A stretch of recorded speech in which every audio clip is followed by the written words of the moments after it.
The neighbor from hell got what he deserved. When I moved into my first house, I thought I'd finally found peace. Quiet street, friendly neighbors, except for one, Dave, the man who made the entire block miserable. Dave was the classic neighbor from hell.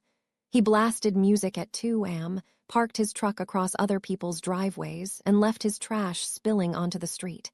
If you asked him politely to stop, he'd grin and say, "It's my property. Don't like it. Move." I tried to ignore him, but then he crossed the line. One morning, I found my garden, something I'd been nurturing for months, completely destroyed. Plants uprooted, flowers trampled, and stuck in the dirt was a note in sloppy handwriting. "Too close to my fence. Stay off my yard." That was it. I wasn't moving. Dave was.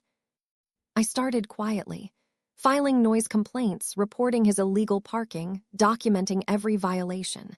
Weeks later, the HOA had a thick file on him, but Dave was slippery. He paid fines, shrugged it off, kept going. So I changed tactics. Dave was always bragging about his renovations. One night, I noticed him digging in the backyard, hauling away buckets of soil. Out of curiosity, I checked public records. He had no permits. In fact, his property wasn't zoned for the massive man cave he was building underground. Bingo. I tipped off the county inspector. Within days, officials swarmed his house. Turns out, Dave had dug so deep he hit a sewage line. His entire backyard was contaminated, and repairing it would cost tens of thousands. But the best part, because it was unpermitted work, insurance wouldn't cover a cent. Within months, Dave had to sell his house. No one in the neighborhood shed a tear watching the "for sale" sign go up.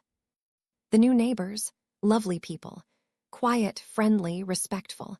At the block barbecue, one of them asked why everyone seemed so relieved when Dave left.